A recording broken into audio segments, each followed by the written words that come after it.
Selamat datang di channel Alur Donghua. Sebelum menonton, silahkan subscribe, biar Mimin tambah semangat update-nya. Dongfang Bai sedikit mengernyit saat mendengar kata-kata lelaki tua berambut abu-abu itu. Dia menekuk 5 jarinya dan cahaya keemasan terbang keluar dari telapak tangannya. Cahaya keemasan melilit slip giok dan dia menempatkannya di antara alisnya untuk memeriksanya satu persatu. Semakin dia melihat, semakin alisnya berkerut. Kejutan di wajahnya menjadi lebih dalam dan lebih dalam. Apa kamu yakin? Apakah itu orang yang sama? Setelah beberapa saat, Dongfang Bai mengambil slip giok terakhir dan berkata dengan ekspresi serius. Melaporkan kepada Palace Master, dalam 100 tahun terakhir, bawahan ini telah mengirimkan semua mata-mata saya.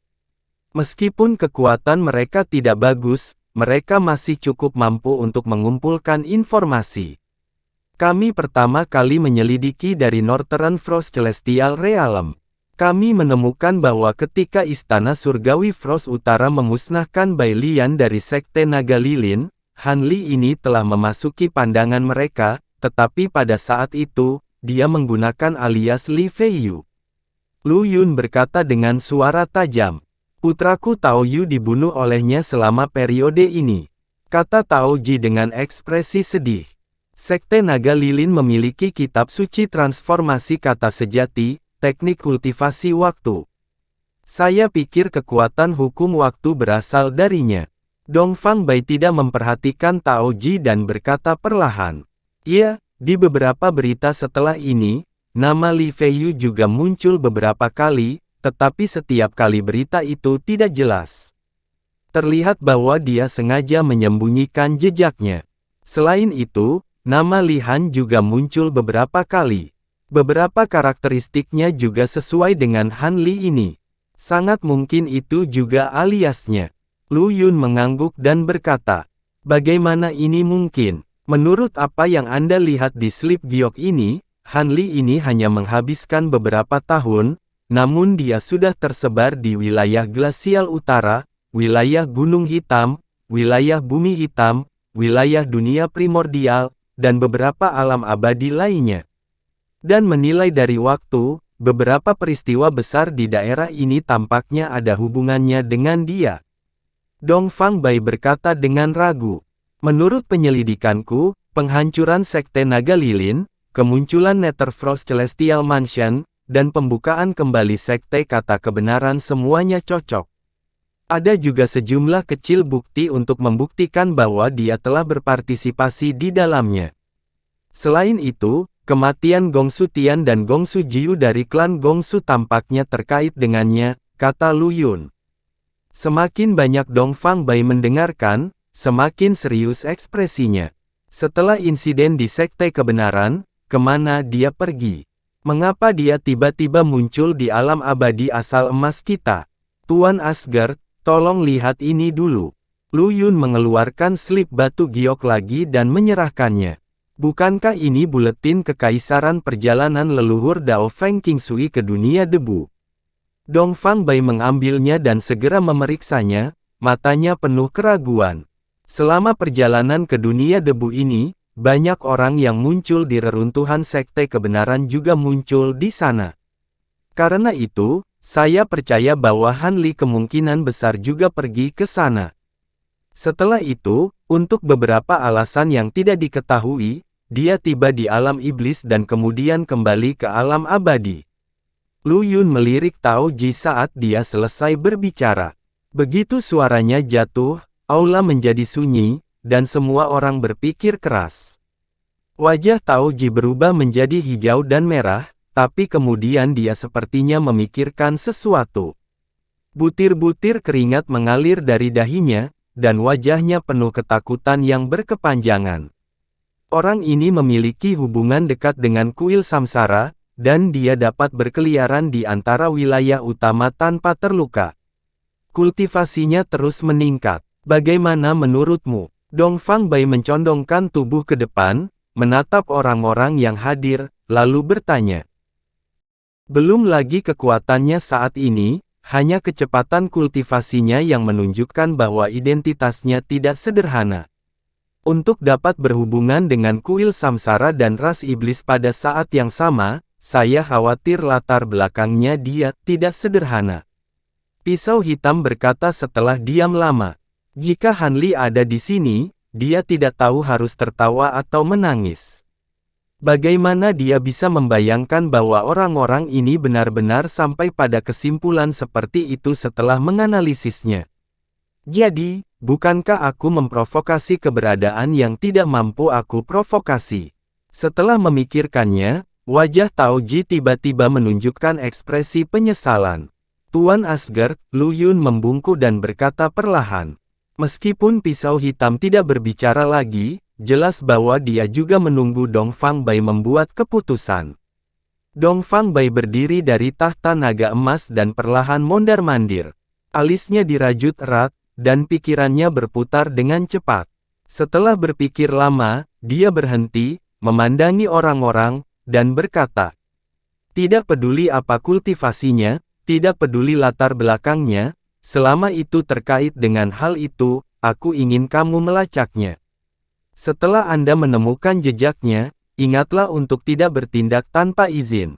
Anda harus melaporkan kembali dan menunggu perintah saya. Jika ada konflik, apa yang harus kita lakukan?" Lu Yun bertanya lagi. "Jika ada konflik, tidak perlu mundur. Kamu tidak bisa membunuhnya dulu. Tentu saja, coba tangkap dia hidup-hidup. Ketika kita mengetahui keberadaan benda itu, kita akan mengantarnya kembali ke kuil 9 Yuan untuk memutuskan apa yang harus dilakukan," kata Dong Fang Bai. "Ya Master," Lu Yun dan dua lainnya berkata dengan ragu-ragu. "Ingat, masalah ini hanya antara kamu dan yang lain. Jika ada yang membocorkan berita ini ke pengawas pengadilan surgawi, jangan salahkan istana keabadian asal emasku karena tidak memiliki tempat untukmu." Ekspresi Dong Fang Bai berubah serius saat dia berkata dengan tegas. "Iya, kali ini," ketiganya menjawab dengan cepat tanpa ragu-ragu. Setelah mereka bertiga pergi, Dong Fang Bai mondar-mandir di aula, merasa sedikit gelisah di hatinya. Itu juga pertama kalinya dia bertemu seseorang yang aneh seperti Hanli. Apakah itu kekuatan atau latar belakangnya? Kemungkinan besar dia sangat mencengangkan. Selain itu, dia telah berpartisipasi dalam begitu banyak acara besar, namun dia masih bisa menyembunyikan keberadaannya dengan sangat baik. Terlebih lagi, Grace Snake Grey lain membentang ribuan mil. Kemungkinan besar apa yang terungkap di depannya hanyalah sebagian kecil dari Hanli. Orang seperti itu belum benar-benar diingat oleh pengadilan surgawi. Inilah yang benar-benar menakutkan. Domain abadi bumi tengah. Di ruang ketiadaan yang tidak diketahui, ada masa awan berwarna darah yang mengambang di kehampaan. Di tengah awan gelap yang menutupi langit, ada bau darah di mana-mana. Di kejauhan, orang bisa melihat gedung-gedung hitam dengan atap melengkung dan atap yang tampak menyeramkan menyembul dari awan berwarna darah. Awan berwarna darah itu seperti kanopi hutan pegunungan, dan ada lapisan demi lapisan. Semakin tinggi mereka pergi, semakin tebal jadinya. Di bagian bawah awan berwarna darah itu berdiri sebuah gapura batu putih setinggi ratusan kaki. Di atasnya ada dua kata merah darah yang menarik perhatian, penjara abadi, yang terukir dalam tulisan segel kuno. Ding dong, di awan berwarna darah tidak jauh dari gapura berdiri sebuah aula hitam dengan atap terbang. Di sudut-sudut aula tergantung lonceng segi 8 seukuran kepala sapi. Meskipun tidak ada angin yang bertiup, itu akan bergetar dari waktu ke waktu, mengeluarkan suara bel yang renyah. Dimanapun bel berbunyi, lapisan lingkaran cahaya keemasan berdesir di udara. Rune di dalamnya berkedip-kedip, menyebarkan bau darah kental yang berkumpul di sekitar aula. Di pintu masuk aula, ada dua prajurit lapis baja hitam yang tingginya lebih dari 10 kaki.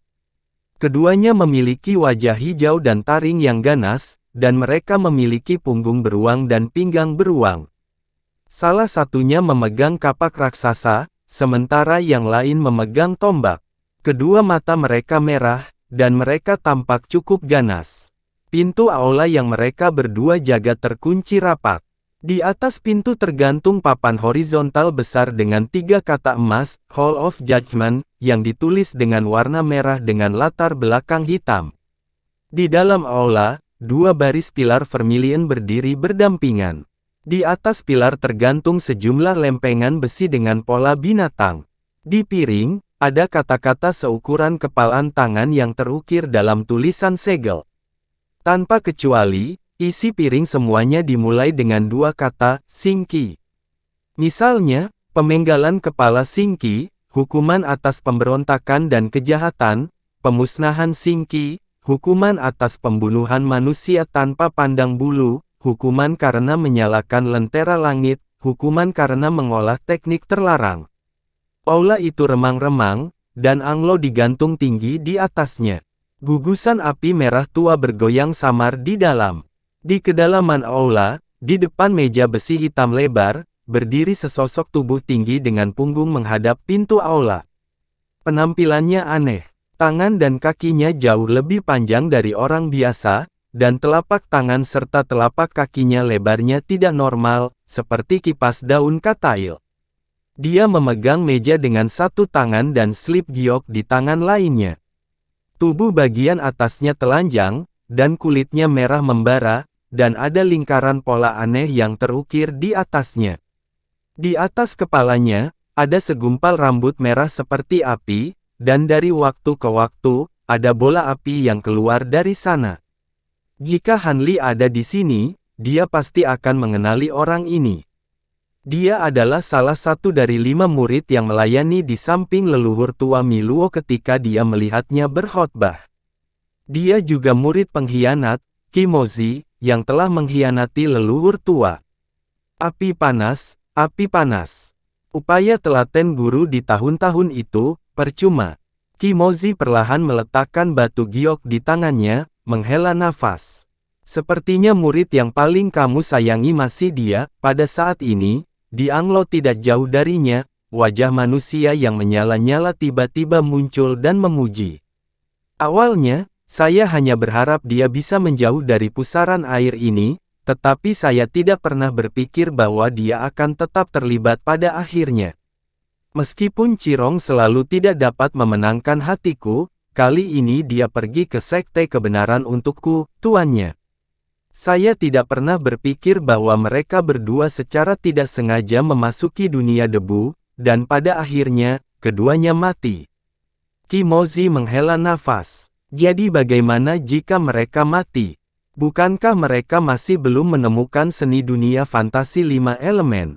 Mati tanpa makna itu bodoh, wajah manusia di anglo tidak peduli dengan perasaannya dan mencibir. Setelah penyelidikan saya, mereka tidak pergi dengan tangan kosong. Sebelum Cirong memasuki dunia debu, dia telah mengirim kembali pesan yang menyebutkan seseorang, orang yang sangat aneh.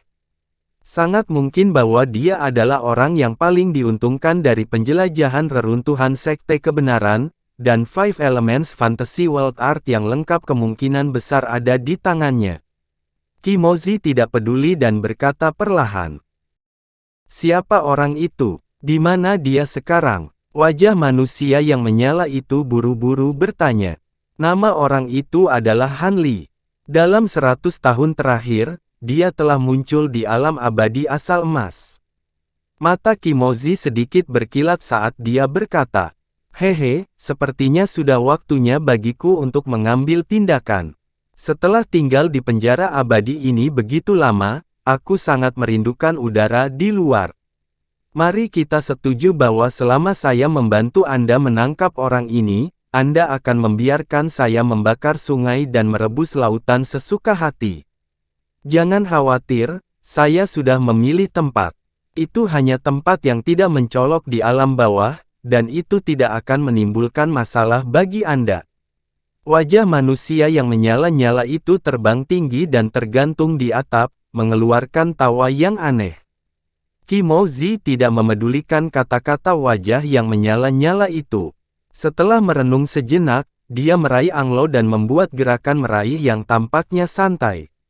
Wajah yang menyala itu ditarik keluar bersama dengan bola api. Setelah meninggalkan Anglo, tubuhnya berangsur-angsur menjelma menjadi sosok humanoid dengan tungkai lebar dan rambut berapi-api. Penampilannya identik dengan Kimoji. Saat semburan api menyala di telapak tangan Kimoji, aura klon Kimoji tiba-tiba membengkak secara eksplosif. Itu setara dengan aura Kimoji. Kimoji menarik telapak tangannya dan menginstruksikan, "Aku akan pergi sendiri kali ini. Jaga penjara abadi sebagai penggantiku." Jika ada orang, sebelum klon bisa menyelesaikan kalimatnya, Kimoji memotongnya. "Ini adalah penjara abadi, jadi tidak ada yang akan mengatakan apapun. Saya hanya akan membawa satu orang dalam perjalanan ini, dan saya akan kembali secepat mungkin. Kamu bahkan tidak membawaku bersamamu. Siapa yang kamu bawa?" Si klon bertanya dengan bingung. "Seorang kenalannya," jawab Kimoji dengan senyum tipis. Dia melangkah keluar dari aula saat dia berbicara. Auranya tiba-tiba mundur, dan hamparan api yang luas menyelimuti tubuhnya. Dia berubah menjadi bola api dan terbang menuju sepetak ruang emas yang berdekatan dengan awan merah di kejauhan. Waktu berlalu, dan 60 tahun berlalu dalam sekejap mata. Kota Qinghu. Di dalam kota, ada halaman terpencil, dan ada jalur batu biru yang tersapu bersih. Sinar matahari pagi bersinar dari pohon-pohon tinggi di sisi jalan, menebarkan bayangan belang-belang yang sangat luas. Ada beberapa anak kecil yang memegang kincir yang terbuat dari kertas berwarna di tangan mereka. Mereka berlari bolak-balik di jalan setapak, dan kincir warna-warni berputar dengan sangat menyenangkan. Suara tawa anak-anak terdengar dari dinding halaman dan ke halaman tetangga. Di halaman, ada petak bunga dan bambu hijau. Di tengah ruang terbuka yang luas, ada meja batu dan kursi. Seorang gadis kurus berpakaian hitam sedang duduk di salah satu kursi batu. Dia meletakkan dagunya di salah satu tangannya dan mendengarkan dengan cermat suara-suara di luar. Wanita muda ini tidak lain adalah jiwa menangis. Sejak dia bangun dan memperoleh kemampuan untuk melihat langsung ke dalam hati orang-orang, dia semakin suka mendengarkan tawa anak-anak. Kegembiraan dan emosi sederhana yang terkandung dalam tawa membuatnya merasa paling bahagia. Saat dia diam-diam tersenyum, dia tiba-tiba berpikir dan menoleh untuk melihat ke belakang. Di pintu masuk ruang tengah, Han Li keluar mengenakan jubah hijau baru dengan senyum di wajahnya. The Weeping Soul Beast mengangkat alis karena terkejut, dan berkata, "Tuan, Anda keluar dari pengasingan begitu cepat. Mungkinkah Anda sudah membuat terobosan? Itu benar-benar tidak membutuhkan banyak usaha.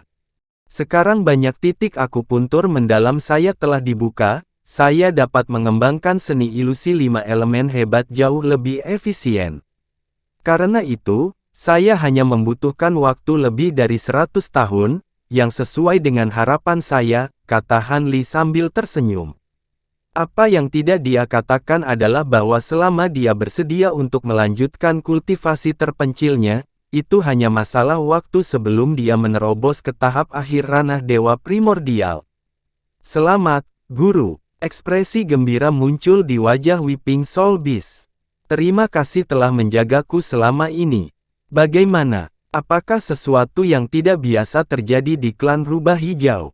Han Li berhenti sejenak sebelum melanjutkan. The Weeping Soul Beast menggelengkan kepalanya dan berkata, "Tidak ada yang aneh.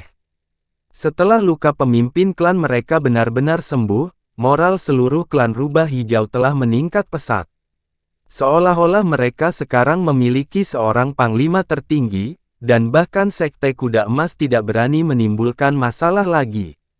Saya khawatir Anda akan menyebabkan terlalu banyak keributan selama terobosan Anda, tetapi saya bahkan tidak menyadarinya," kata Weeping Soul Beast dengan menggelengkan kepalanya. "Tidak banyak kesulitan yang harus aku atasi kali ini, jadi itu hal yang biasa. Selain itu, saya telah berkultivasi dalam pengasingan di Flowery Brand Paradise, dan saya telah menyembunyikan aura pintu masuk surga dengan formasi penyegelan, jadi saya tidak menimbulkan keributan. Namun, setelah saya menerobos ke tahap akhir ranah dewa primordial, saya tidak akan bisa tinggal di Flowery Branch Paradise lebih lama lagi, jadi saya harus pindah ke tempat lain, kata Han Li sambil tersenyum. Sementara Han Li dan Weeping Soul Beast mengobrol dengan riang satu sama lain, pertengkaran sengit terjadi di ruang konferensi Green Fox Clan. Pemimpin klan, aku sudah sangat curiga ketika orang itu datang ke klan kita hari itu. Tentunya informasi dari Istana Abadi tidak mungkin salahkan. Dia pelakunya yang membantai manusia untuk mengolah teknik sesat. Kami tidak bisa membiarkan orang seperti dia tetap berada di klan kami. Penatua Qiyu berdiri di aula dengan ekspresi cemas di wajahnya. Memang, apa yang Penatua Qiyu katakan tidak sepenuhnya mustahil. Ada banyak manusia dengan motif tersembunyi, jadi kita harus waspada, sesepuh lain menimpali setelah mendengar ini. Di belakangnya, ada beberapa orang yang tidak mengatakan apa-apa, tapi mereka semua mengangguk dengan ekspresi muram di wajah mereka. Pasti ada semacam kesalahpahaman di sini. Sikap senior Han tenang, dan dia sama sekali tidak memiliki aura seorang kultivator sesat. Dia jelas bukan orang yang ada dalam daftar buronan. Jika dia benar-benar orang jahat itu, dia tidak akan menyelamatkan saya terlebih dahulu dan kemudian ibu saya. Yesusu, yang mengenakan jubah hijau, mendengar ini dan wajahnya memerah saat dia berdebat. Lagi pula, Han Li telah menyelamatkan hidup mereka sebelumnya, jadi anggota klan rubah hijau mau tidak mau merasa berkonflik saat mendengar ini. Tuan muda masih muda, jadi dia tidak tahu betapa licik dan berbahayanya manusia. Tidak ada yang tahu apa yang dia rencanakan. Jika dia merencanakan sesuatu yang besar, mengapa dia tidak menunjukkan belas kasihan terlebih dahulu dan kemudian membunuh kita? Bahkan jika dia tidak berniat melakukan kejahatan, tetap saja bencana bagi kita untuk datang ke klan rubah hijau. Bagaimana kita bisa menanggung konsekuensi dari melindungi penjahat yang dicari dari Istana Abadi? Penatua Qiyu menghela nafas dengan menggelengkan kepalanya. Ya, jika anggota Istana Abadi menyelidiki tempat ini, lalu bagaimana klan rubah hijau kita dapat memikul tanggung jawab? Bahkan sampai seluruh kota rubah hijau mungkin akan dihancurkan. Penatua lainnya menghela nafas. Memang, kita tidak bisa membiarkan itu terjadi. Kita tidak bisa meninggalkan kehidupan seluruh klan untuk orang luar. Pemimpin klan, tolong pertimbangkan kembali. Aula dipenuhi dengan diskusi dan teriakan kesedihan. Paman dan tetua, kami berutang budi pada senior Han. Apakah Anda memberi tahu saya bahwa kami, klan rubah hijau, akan tidak berterima kasih dan menggigit tangan yang memberi makan kami?